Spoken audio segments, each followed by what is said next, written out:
आप सभी का स्वागत है UP academy for civil services में। मैं हूं मानस पांडे और आप सभी को पता है कि चाहे भारत का कोई भी एग्ज़ाम हो या यूपी का कोई भी एग्ज़ाम हो, चाहे पीसीएस हो, चाहे आरओएआर हो, चाहे यूपीएससी हो, साइंस के बिना आपका काम चलेगा ही नहीं। और साइंस में आती हैं तीन चीज़ें, एक तो आती है फिजिक्स यानी भौतिक, दूसरी आती है केमिस्ट्री और तीसरी आती है बायोलॉजी।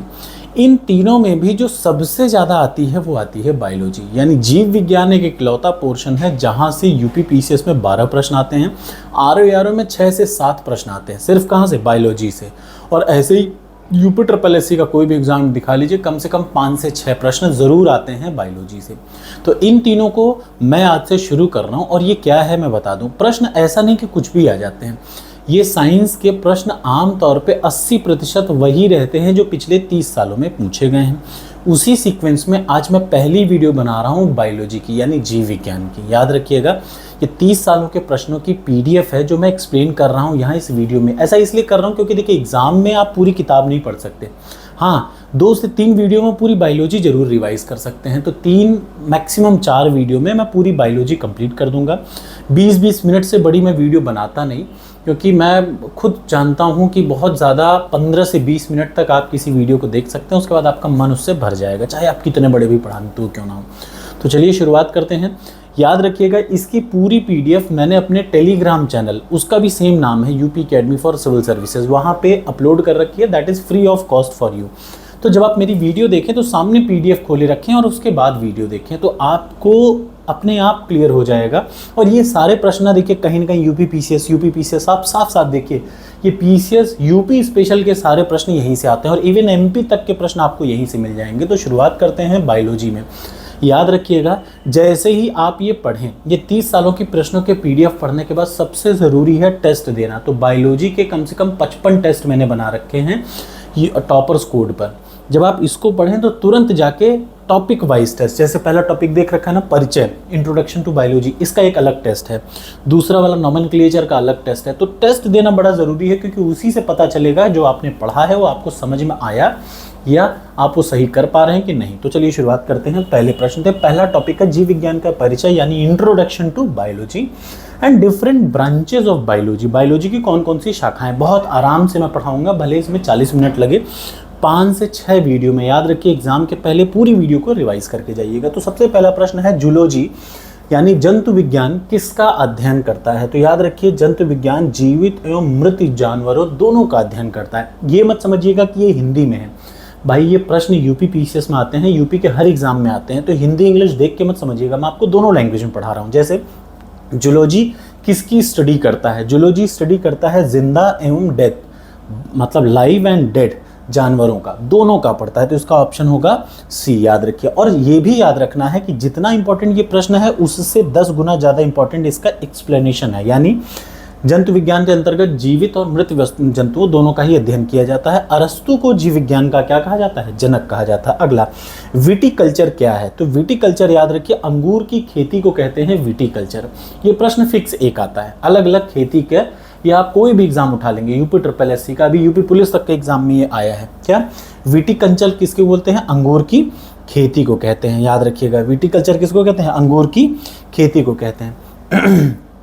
अगला, विज्ञान की वह शाखा जिसमें जेनेटिक इंजीनियरिंग, याद रखिए साइंस की वो शाखा, that branch of science which deals with the genetic engineering, और उसके द्वारा मानव प्रजाति में सुधार लाया जाता है, उसको क्या कहते हैं, यूजेनिक्स कहते हैं। ये कब आया है, यूपी पीएससी के सैनिटरी इंस्पेक्टर 2013 के एग्जाम में आया है। इसमें मेरे साथ के 1-2 लोग दोस्त हैं भी अभी, ठीक। याद रखिएगा, इस शब्द का प्रयोग, यूजेनिक्स शब्द का पहले, यूजेनिक्स, ये प्रश्न बहुत इंपॉर्टेंट है, दोबारा आ सकता है। मैं फिर से बता दूं, विज्ञान की वह शाखा जिसमें जेनेटिक इंजीनियरिंग से मानव प्रजाति में सुधार लाया जा सकता है, वो क्या है, वो है यूजेनिक्स। इस शब्द का प्रयोग सबसे पहले गल्टन ने 1883 में किया था।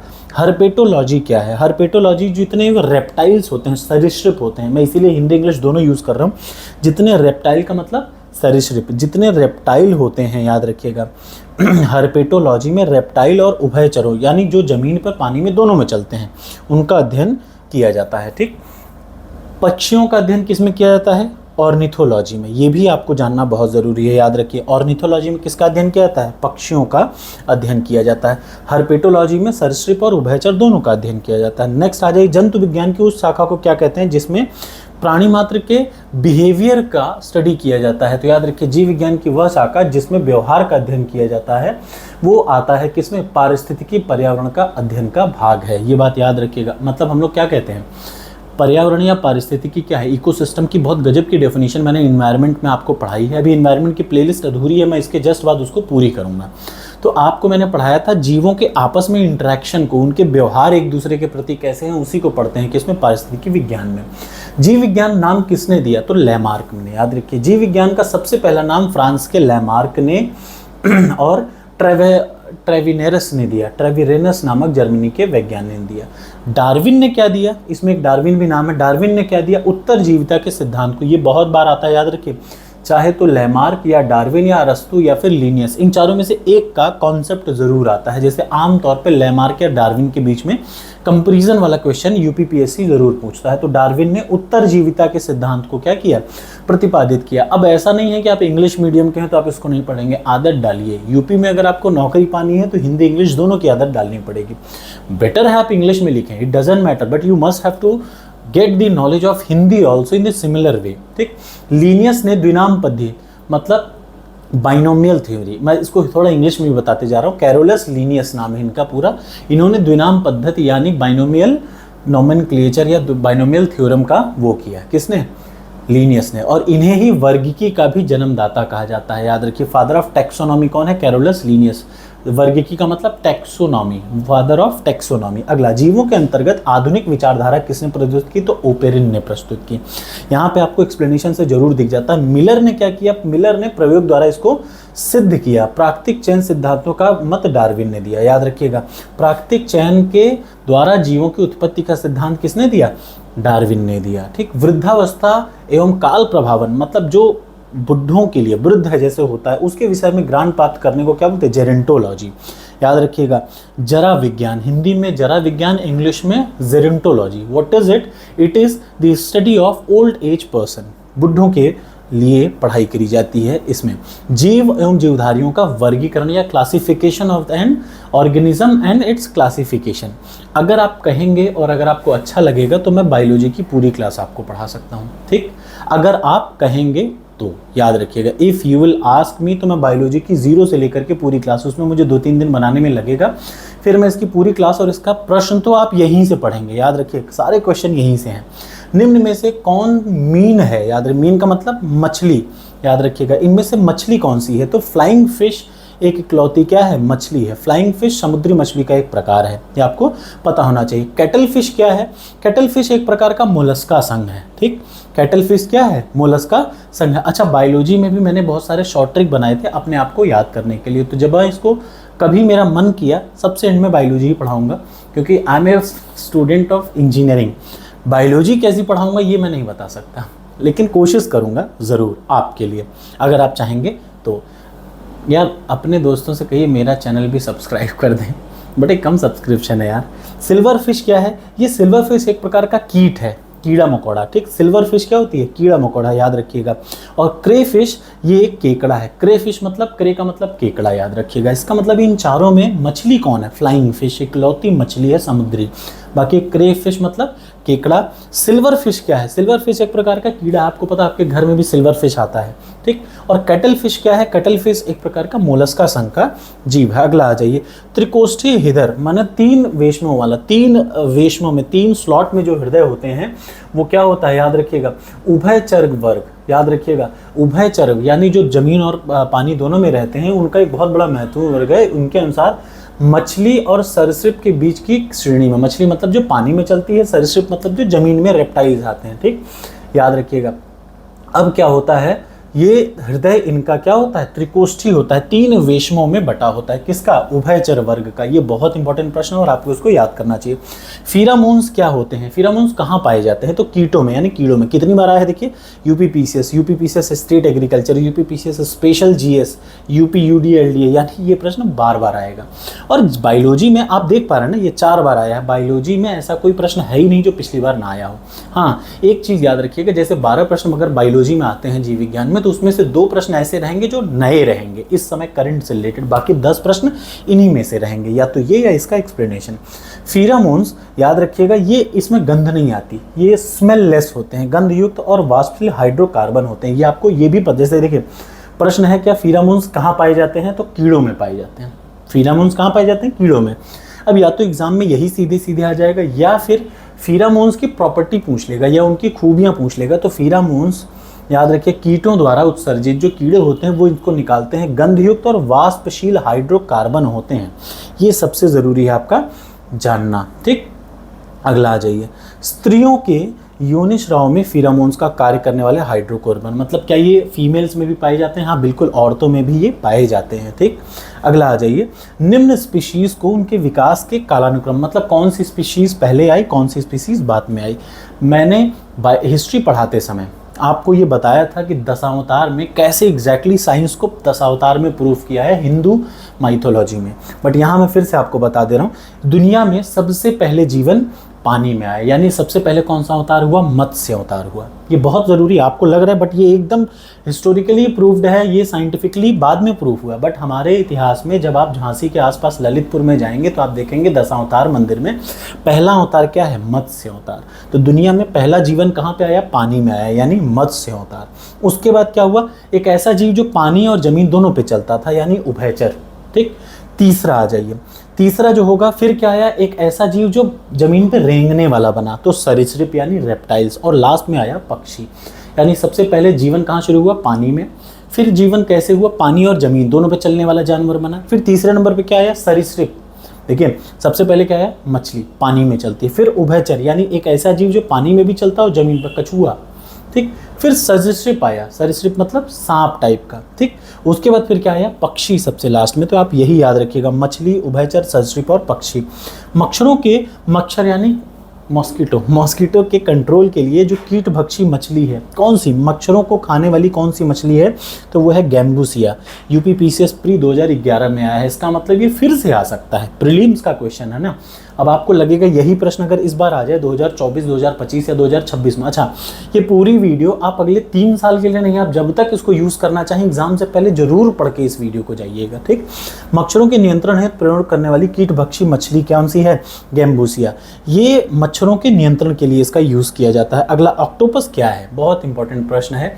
ऑक्टोपस क्या है, ऑक्टोपस एक मृदु कवची जीव है, एक ऐसा जीव है जिसका हल्का सा, मतलब जैसे एक होता है घोंघा, घोंघा का जो कवच होता है बहुत हार्ड होता है, कछुआ का कवच बहुत हार्ड होता है, लेकिन ऑक्टोपस का कवच जो ऊपर रहता है वो बहुत सॉफ्ट होता है, ठीक है ना। ये सिफेलोपेड मोलस्का है। ऑक्टोपस क्या है, एक मोलस्का संघ का है, याद रखिएगा। ऑक्टोपस का मतलब 8 भुजाएं हैं, मोलस्का संघ का है।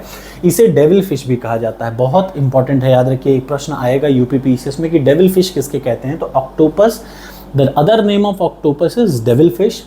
हिंदी में यहाँ लिखा है, इंग्लिश में मैं बोल रहा हूँ ताकि आपको दोनों चीज़ें समझ में आ जाए, whether you are from English medium और you are from Hindi medium, ठीक। तो डेविल फिश क्या है, ऑक्टोपस का ही दूसरा नाम है। आमतौर पे ऑक्टोपस रात्रिचर होता है। ये मैं क्यों एक चीज़ एक्सप्लेन कर रहा हूँ जानते हैं, क्योंकि सीधे सीधे प्रश्न पूछ लेगा। ऑक्टोपस की एक खास बात बताइए, वो रात में चलता है, वो डेविल फिश भी कहते हैं, मोलस्का संघ का समुद्री प्राणी है, ये भी आपको पता होना चाहिए। 8 भुजाएं होती हैं, ये भी पता होना चाहिए। और सिफेलोपेड होता है, ये सिफेलोपेड मोलस्का है, ठीक है ना। अब मानव सदृश लघुत्तम कपि, मानव के जैसा दिखने वाला सबसे छोटा जो बानर है वो क्या है, वो गिब्बन है, बहुत इंपॉर्टेंट, ठीक। अगला कहाँ कहाँ पाया जाता है Gibbon, Bharat, Bangladesh, south China में पाया जाता है। कौन सी दांत वाली व्हेलों में सबसे बड़ी मछली है, व्हेलों में भी अलग अलग टाइप की व्हेल होती है। एक ऐसी व्हेल होती है जिसके दांत होते हैं, उन सब में ऐसी भी व्हेलें होती हैं जिनकी दांत होती हैं, और उन सब में सबसे बड़ी कौन सी है, स्पर्म व्हेल, ठीक। स्पर्म व्हेल दांत वाली व्हेलों में, व्हेल कई टाइप की होती हैं जिनमें दांत वाली व्हेलें भी होते हैं, और दांत वाली व्हेलों में सबसे बड़ी या विशालतम जो मछली है वो व्हेल मछली कौन सी है, स्पर्म व्हेल, ठीक। इसकी औसतन लंबाई 16 मीटर लंबी होती है। यह संकटग्रस्त मतलब ये इंडेंजर्ड है, इंडेंजर्ड है। ये अक्सर आता है, कौन सी मछली डेंजर्ड है, क्रिटिकली इंडेंजर्ड इन्वायरमेंट के पर्सपेक्टिव से ये मैं बता रहा हूँ, ठीक। अगला भारत की सबसे बड़ी मछली है, भारत की सबसे बड़ी मछली क्या है, व्हेल शार्क। विश्व की सबसे बड़ी मछली है व्हेल शार्क। विश्व की सबसे बड़ी मछली समुद्री कौन सी है, व्हेल शार्क, यानी रिनकोडन टाइपस।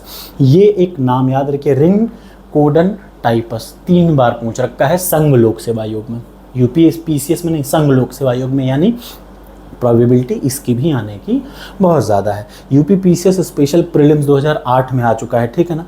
अटलांटिक महासागर, प्रशांत महासागर, हिंद महासागर के गहरे क्षेत्रों में पाई जाती है, यानी भारत की और विश्व की सबसे बड़ी जो समुद्री मछली है वो क्या है, व्हेल शार्क है, रिनकोडन टाइपस है। निम्न में से कौन सी वास्तविक रूप से एक मछली है, तो समुद्री घोड़ा, ठीक, जो समुद्री घोड़ा जो सी हॉर्स रहता है ना, वही एक वास्तविक मछली है। बाकी का star fish, jellyfish, dog fish, ये सब मछली नहीं है, याद रखिएगा। यहाँ देख लीजिए, ये फॉल्स फिशेस हैं, इनका नाम मछली जैसा है। जैसे देखिए समुद्री घोड़ा जो है वास्तविक रूप से मछली में आता है, ये बहुत इंपॉर्टेंट है, याद रखिए। जो सी हॉर्स हैं वही ओरिजिनल मछली होती है, ठीक है ना। यह एक अस्थिल बोनी मछली है, जबकि जो स्टार फिश है, डॉग फिश है, जेली फिश है, ये सब क्या हैं, फॉल्स मछली हैं। ये सब मत्स्य वर्ग के अंतर्गत में आने वाले समुद्री, मत्स्य वर्ग के अंतर्गत नहीं आने वाले समुद्री, ये मछली वाले वर्ग में नहीं आते हैं। यानी ये jelly fish, dog fish, star fish, ये तो बड़ा कंफ्यूजन टर्म रहता है, इसलिए आप इसको याद रखिएगा। 2008 के लोअर में भी आ चुका है क्या, डॉग, स्टार, जेली, ये तीन मछली नहीं है। दिमाग में एक जगह पन्ने में जब ये मैं पढ़ा रहा हूँ, और अगर आपके पास इसका पीडीएफ हो, नहीं हो तो टेलीग्राम पे वहाँ से निकाल लीजिए। इसकी पीडीएफ में जरूर एक जगह अलग से जीव विज्ञान में लिखिएगा कि स्टार, जेली, डॉग, ये तीनों क्या नहीं है, मछली नहीं है। आमतौर पे जो भालू गलियों में तमाशा दिखाते हैं वो कौन से होते हैं, वो रीछ होते हैं, ठीक है ना। जो भालू गलियों में तमाशा दिखाते हैं वो रीछ होते हैं, ठीक। इसका वैज्ञानिक नाम अर्सिडाय होता है, ठीक, याद रखिएगा। जो रीछ है, जो गलियों में हम लोग घुमाते हैं ना, वो अर्सिडाय है। सबसे बड़ा अकेशरुकी, सबसे बड़ा जो अकेशरुकी, जिसमें अकेशरुकी जो होता है वो कौन सा होता है, वो स्क्विड होता है, ठीक। सबसे बड़ा अकेशर, जैसे केशकी होते हैं, अकेशरुकी होता है, वैसे ही देखिए सबसे बड़ा जीव जो अकेशरुकी है वो क्या है, स्क्विड होता है। जेलीफिश और सभी अन्य समुद्री जीव हैं, ठीक। कोरल हो चाहे जेलीफिश हो, कोरल, जेलीफिश, ये सब क्या है, समुद्री जीव हैं। लेकिन जो सबसे बड़ा अकेशरुकी है वो क्या है, स्क्विड है। अकेशरुकी प्राणी कौन से होते हैं, तो उन प्राणियों को कहते हैं जिनमें मेरुदंड या रीढ़ की हड्डी नहीं पाई जाती, याद रखिए। जिसमें स्पाइनल कॉर्ड नहीं पाई जाती उसको क्या बोलते हैं, अकेशरुकी, ठीक। ये इंपॉर्टेंट है, आपको पता होना चाहिए। अकेशरुकी कौन से प्राणी होते हैं, those organism those who don't have their spinal cord, those are known as अकेशरुकी। और सबसे बड़ा जो अकेशरुकी है वो क्या है, स्क्विड है, ठीक। जेलीफिश हो गया, कोरल हो गया, ये सब एक जीव है, समुद्री जीव होते हैं, ठीक। किसमें पित्ताशय नहीं, गॉल ब्लैडर किसमें नहीं होता, तो चूहे में गॉल ब्लैडर नहीं पाया जाता। अब बताइए, ये प्रश्न अगर दोबारा आ गया तो आप कहेंगे यार ऐसा प्रश्न अटपटा सा यूपी पीसीएस पूछता है, बट ये प्रश्न ऑलरेडी आ चुका है, ठीक। आपको पता होना चाहिए। जैसे एक प्रश्न 1-2 साल पहले यूपी पीसीएस प्रीलिम्स में आया था कि सुई को कौन, शरीर के कौन से अंग में सुई चुभोए तो अब पता नहीं चलेगा, तो बच्चे 90% गलत थे। और वो प्रश्न मैं आपको इसी में दिखाऊंगा, पिछले वर्षों में पूछा गया है। यानी अगर कोई आपसे कह रहा है कि भाई नहीं बायोलॉजी में पुराने प्रश्न नहीं आते, तो वो बेवकूफ़ है। 12 प्रश्न आएंगे बायोलॉजी में, जिसमें 10 प्रश्न पुराने ही आएंगे, या तो डायरेक्ट या उनके एक्सप्लेनेशन, अगर आप मेरी बात ध्यान से सुन रहे होंगे तो। निम्न में से किसमें लिंग गुणसूत्र नहीं होते हैं, तो छिपकली इकलौती ऐसी होती है जिसमें क्या होते हैं, लिंग के गुणसूत्र नहीं होते हैं, ठीक है ना। ये पर्यावरणीय टेम्परेचर पे, ये मेल होगा कि फीमेल, जैसे जो छिपकली होती है उसमें गुणसूत्र नहीं होते, ठीक। जो गुणसूत्र होते हैं वो नहीं होते। वो कैसे डिसाइड होगा मेल फीमेल, तो वो टेम्परेचर, एटमॉस्फेरिक टेम्परेचर के आधार पर डिसाइड होता है। निम्न में से कौन सा युग्म ठंडे रक्त वाले जानवरों की श्रेणी में आता है, तो मेढक और सर्प जो है ना, ये ठंडे रक्त वाले जीव हैं, याद रखिएगा ध्यान से। मेढक, सर्प ठंडे रक्त वाले, मतलब जो इनका ब्लड होता है ना वो कोल्ड होता है, ये उस श्रेणी में आते हैं।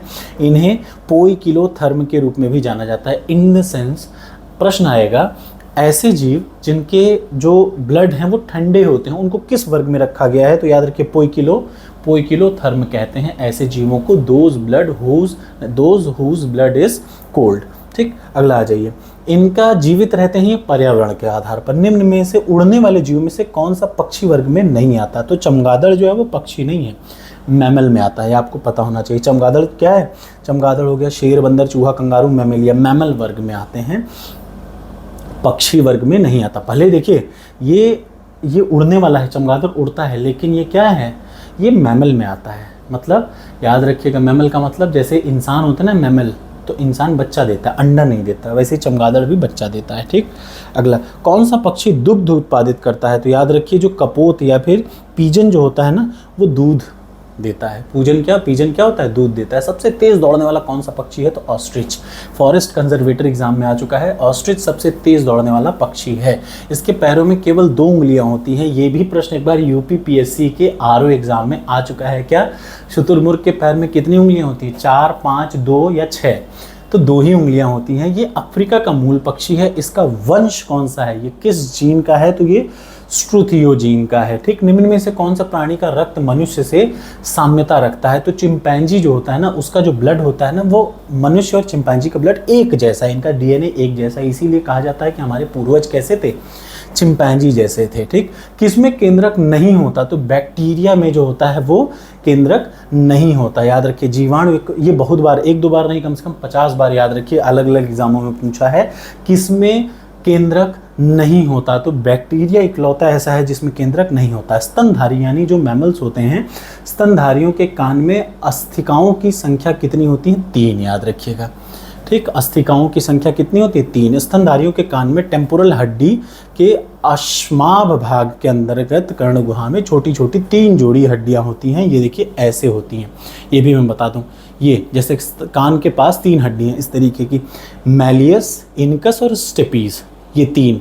इसीलिए कभी भी देखिए, कभी आपका दांत दर्द करे तो यहाँ भी पकड़ता, ये तीनों एक दूसरे से जुड़ी रहती हैं। देख रहे हैं ना, ये जबड़ा, कान और ये पूरा सिस्टम एक दूसरे से ऐसे जुड़ा रहता है। इसलिए यहाँ 3 हड्डियाँ होती हैं। स्तनधारियों के कान में कुल कितनी हड्डियाँ होती हैं? 3 हड्डियाँ, और उन तीनों का ऐसे आकार मैं आपको बता चुका हूँ।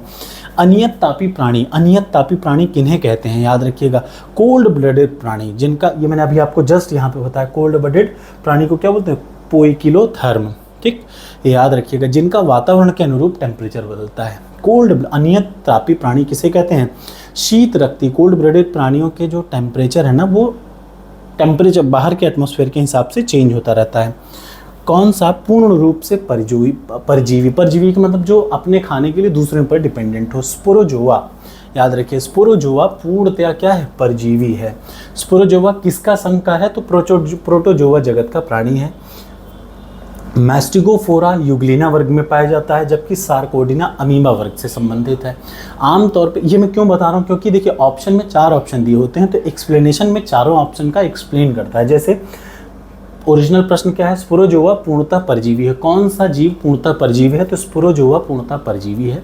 ये प्रोटोजोआ संघ में आता है। ठीक, परजीवी है। अगला एक और ऑप्शन दिया हुआ है, मैस्टिगोफोरा, ये यूग्लिना में आता है, और जो सार्कोडिना है वो अमीबा वर्ग में आता है। नेक्स्ट आ जाइए, यक्ष्माभिका, सिलिया नहीं पाया जाता, किसमें? ऑर्थोपोडा में। याद रखिए, जो सीलिया है वो ऑर्थोपोडा में अनुपस्थित होता है, जबकि प्रोटोजोआ के पैरामीशियम में, एनालिडा के ट्रोकोफोर, लार्वा और इन सब में क्या हो जाता है?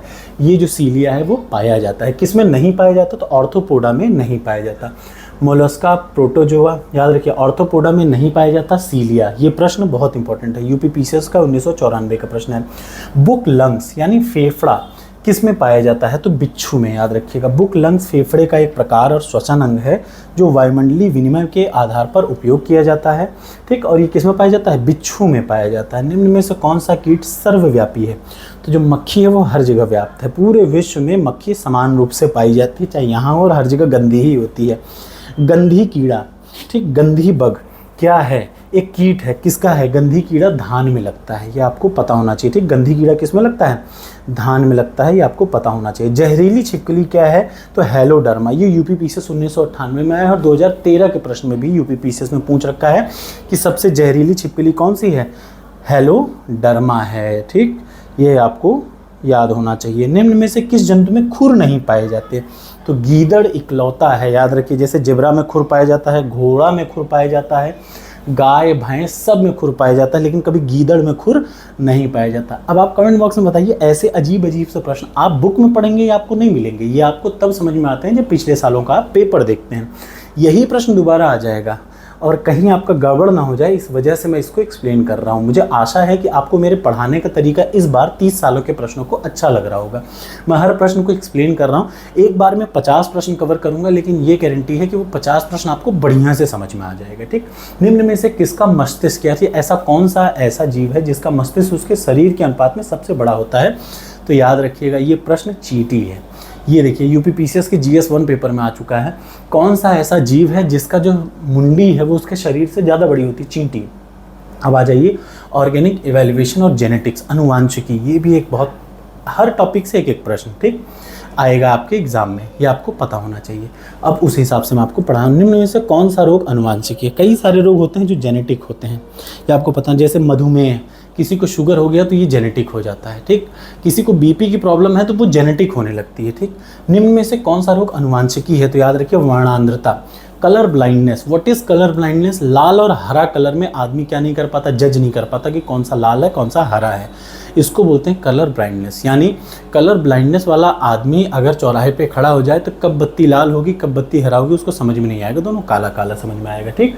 कौन सा रोग अनुवांशिकी है? तो वर्णांधता यानी कलर ब्लाइंडनेस, ठीक, जिसमें लाल और हरे रंग में, देखिए यहाँ साफ साफ लिख भी रखा है। ये प्रश्न कभी ऐसे आएगा कि वर्णांधता अनुवांशिक है कि नहीं, ये तो ठीक है, कभी ये भी आएगा कि जो कलर ब्लाइंडनेस होती है उसमें क्या प्रॉब्लम होती है, तो लाल और हरे कलर में अंतर कर पाना बहुत मुश्किल हो पाता है। अच्छा मैं आपको ये बता दूं, ये वाले को, ये जो पूरा पीडीएफ देख रहे हैं, कम से कम मैंने 100 बार रिपीट किया है, 100 बार रटा है, तो मुझे इसका एक एक एक्सप्लेनेशन याद है। यही वजह है, मैं आपको बता दूं, 100 बार पढ़ने की वजह से साइंस में 20 प्रश्न आता है अगर पीसीएस में, तो एक भी प्रश्न मेरा गलत नहीं होता।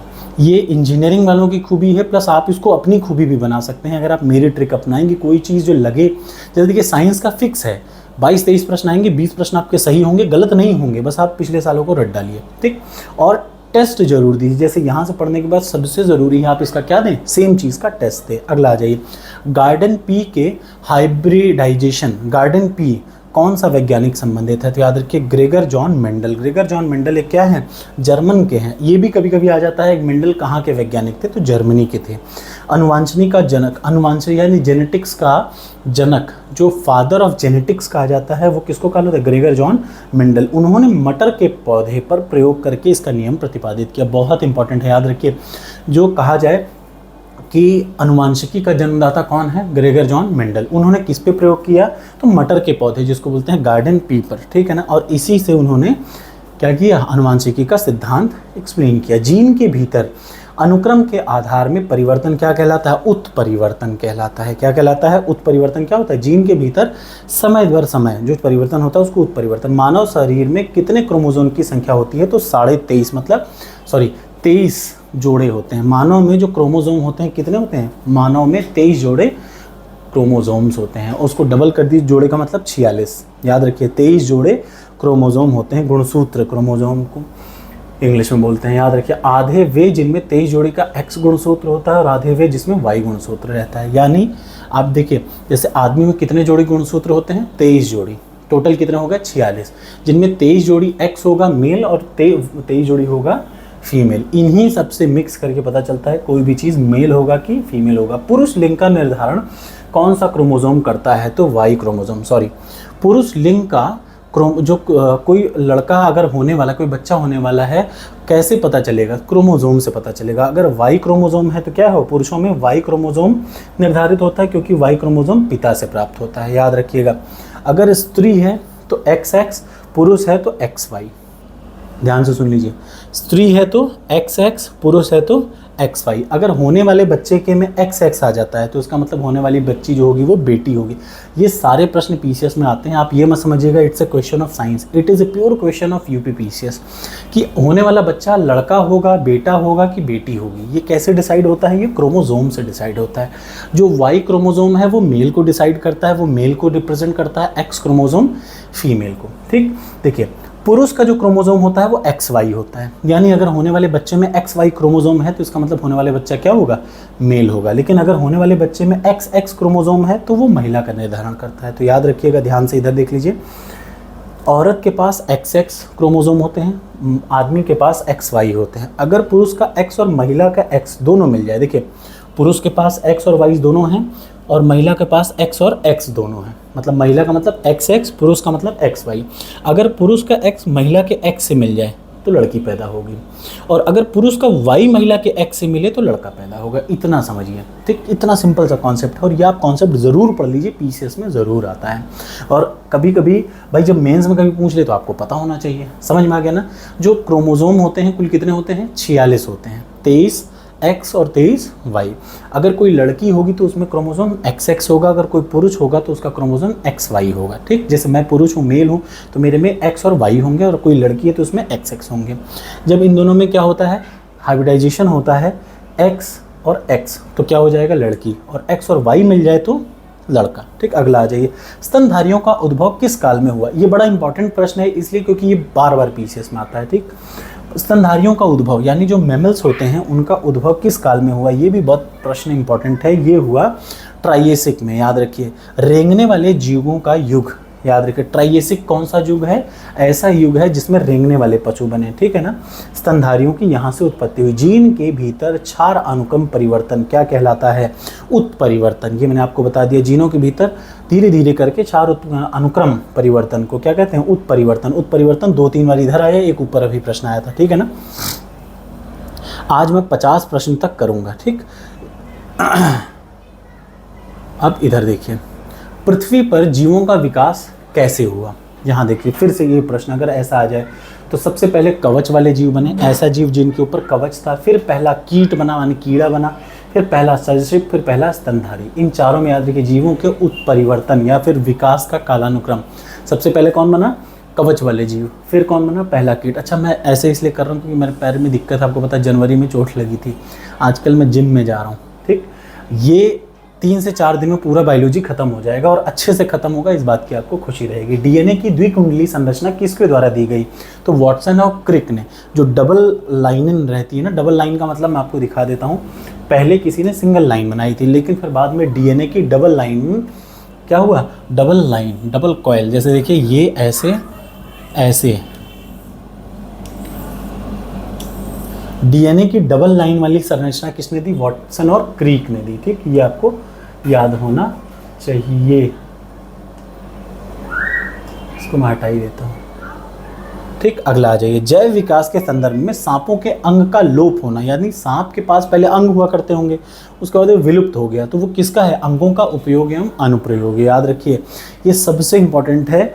आपको इसी से, जैसे आप एक साथ लैमार्क और डार्विन दोनों को यही याद कर सकते हैं, लेकिन लैमार्क को एक याद रखिए, जो लैमार्क है उसको याद रखिए, डार्विन वाला अपने आप जो बचा है वो डार्विन है। यानी जीवों के विकास में लैमार्क भाई ने क्या कहा कि आप जिन अंगों का प्रयोग करते हैं वो आगे बढ़ते हैं, जिन अंगों का प्रयोग नहीं करते हैं वो खत्म हो जाते हैं। जैसे हमारे शरीर में जो स्पाइनल कॉर्ड होती है उसके लास्ट में होती है एक पुच्छ कशेरुका, यानी पूंछ होती है, वो हमने यूज़ नहीं किया। पहले वो बंदरों की होती थी, धीरे धीरे हमने उसका यूज़ कम कर दिया तो इंसानों में वो गायब हो गई, पुच्छ कशेरुका। याद रखिए, तो अंगों का उपयोग एवं अनुप्रयोग ये सिद्धांत किसने दिया, ये लैमार्क ने दिया। और इसी आधार पर इन्होंने कहा कि सांप के जो पहले पूर्वज थे उन्होंने अपने पैरों का यूज़ नहीं किया तो उनके पैर खत्म हो गए भाई, अंगों का उपयोग ही नहीं हुआ। विकास के उत्परिवर्तन का सिद्धांत याद रखिए किसने किया, तो ये हुआ ह्यूगो डी ब्रिज ने। विकास के उत्परिवर्तन, याद रखिएगा विकास का उत्परिवर्तन जो सिद्धांत है वो ह्यूगो डी ब्रिज ने दिया। अगला, एक ध्यान से देख लीजिए, एक वर्णांध पुरुष, वर्णांधता मतलब कलर ब्लाइंडेड आदमी, एक सामान्य महिला से विवाह करता है। ध्यान से सुनिएगा, एक वर्णांध पुरुष एक सामान्य महिला से विवाह करता है, मतलब एक कलर ब्लाइंडनेस वाला लड़का किसी लड़की से शादी करता है। तो अब ये जो कलर ब्लाइंडनेस किस में उत्पन्न होगा, याद रखिएगा तुरंत नहीं होगा। अगर आदमी की बेटी होती है, ध्यान से सुनिएगा, एक कलर ब्लाइंडनेस वाला एक आदमी है, ध्यान से देख लीजिए, एक कलर ब्लाइंडनेस का आदमी है, कलर ब्लाइंडनेस का एक आदमी जब किसी लड़की से शादी करता है तो उसके बच्चे होंगे। लड़का हुआ तो नहीं पता चलेगा, लेकिन अगर लड़की होती है उन दोनों से तो लड़की में भी नहीं आएगा, बट उस लड़की का जो बेटा होगा, यानी बेटी के बेटे, पुत्रियों के पुत्रों में क्या होगा, वो चीज़ पता चलेगी। इधर देख लीजिए फिर से ध्यान से, वर्णांधता एक अनुवांशिक रोग है, कलर ब्लाइंडनेस एक जेनेटिक बीमारी है। इसकी वाहक स्त्रियां होती हैं, फीमेल्स इसकी वाहक होती हैं। तो अगर उसके बेटी हुई तो बेटी से जो बेटा पैदा होगा उसमें होगा, याद रखिए। तो वर्णांधता के लक्षण पुत्रियों के पुत्र से उत्पन्न होंगे, सबसे इम्पॉर्टेंट प्रश्न यही है। अब मैं इस टॉपिक को पूरा खत्म कर देता हूँ, फिर अगले वीडियो में अगला टॉपिक। पृथ्वी पर सबसे पुराना जीव कौन सा है, तो ग्रीन ब्लू ग्रीन एल्गी, सबसे इम्पॉर्टेंट प्रश्न। ये मत देखिएगा कि ये आ रहा है, या आप इसको रट डालिए। पृथ्वी पे सबसे पुराना जीव क्या है, नील हरित शैवाल या फिर ब्लू ग्रीन एल्गी। डायनासोर कब रहे? तो मीसोजोइक एज में डायनासोर रहे। बहुत इंपॉर्टेंट है, इधर देख लीजिए, मीसोजोइक महाकाल का विभाजन ट्रियासिक, जुरासिक और क्रिटेशियस। ठीक, अब जरा सा यहाँ देख लीजिए, सबसे इंपॉर्टेंट प्रश्न है ये, किसने किसने कौन कौन सा सिद्धांत प्रतिपादित किया? लैमार्क ने उपार्जित लक्षणों की वंशानुगति, यानी फिर से समझ लीजिए, बस एक याद करिए, लैमार्क। मेरा डार्विन और लैमार्क अक्सर आते हैं, जिनमें आप लैमार्क याद करिए। लैमार्क ने क्या कहा? अंगों का उपयोग अनुप्रयोग, यानी जिन लक्षणों को आप यूज़ करें, जैसे अगर ये हाथ का यूज़ करना मैं बंद कर दूं तो धीरे धीरे हाथ ये विलुप्त हो जाएंगे। ये किसने कहा? लैमार्क ने कहा। उसको बोलते हैं उपार्जित लक्षणों की वंशानुगति या क्या, उपयोग और अनुप्रयोग। डार्विन ने क्या किया? नेचुरल, प्राकृतिक वर्ण। ह्यूगो डू ब्रिज उत्परिवर्तन का सिद्धांत दिया और ओपेरिन ने जीवों की उत्पत्ति का सिद्धांत दिया। जीवन की उत्पत्ति के समय पृथ्वी का टेम्परेचर क्या था? याद रखिए, पृथ्वी का वातावरण जो एटमॉस्फेयर था वो क्या था? जीवन की उत्पत्ति के समय पृथ्वी का जो टेम्परेचर था वो अपचायक था, क्योंकि ऑक्सीजन नहीं थी, केवल मीथेन थी, अमोनिया थी, हाइड्रोजन था। इसीलिए जब हम कोई ग्रह को ढूंढते हैं ना, तो उन पे ये तीन चीज़, मीथेन, अमोनिया, हाइड्रोजन सर्च करते हैं, क्योंकि धीरे धीरे इनसे फिर ऑक्सीजन होने की प्रोबेबिलिटी बढ़ जाती है। अगला, और ये लास्ट इस वीडियो का प्रश्न है, क्या निम्न शर्करा में आरएनए का एक घटक है? याद रखिए, तो राइबोस। ठीक, डीऑक्सी राइबोस तथा आरएनए। याद रखिए, डीएनए में 2-डीऑक्सी राइबोस तथा आरएनए में राइबोस। ये बहुत इंपॉर्टेंट है। डीएनए में कौन सा मेन कंटेंट होता है? Deoxy ribose. डीएनए में डीऑक्सी राइबोस तथा आरएनए में राइबोस। 5 कार्बन शर्करा पाई जाती है। डीएनए एक न्यूक्लिक एसिड है जो प्रोटीन के साथ मिलकर गुणसूत्र बनाता है, यानी जो क्रोमोसोम बनता है वो क्या है? डीएनए एक न्यूक्लिक एसिड है। डीएनए क्या है? न्यूक्लिक एसिड है जो प्रोटीन के साथ जब मिलता है तो गुणसूत्र बनाता है। तो गुणसूत्र किससे बनता है? डीएनए से। ठीक, ये है वीडियो 55 प्रश्न का। कैसी लगी वीडियो ज़रूर बताइएगा। 56वें प्रश्न से हम लोग टिश्यू के बारे में पढ़ेंगे। एक एक प्रश्न अपने आप में बहुत इंपॉर्टेंट है। आशा है कि आपको मेरा वीडियो अच्छा लगा होगा। लाइक करिए आपकी इच्छा हो, शेयर करिए और हो सके तो सब्सक्राइब कर लीजिए। बहुत धीमे धीमे बढ़ रहा है सब्सक्राइबर। अब क्या मेरे कहने का आप लोग वेट कर रहे हैं तो मैं कह ही दे रहा हूँ भाई। ठीक है, थैंक यू सो मच।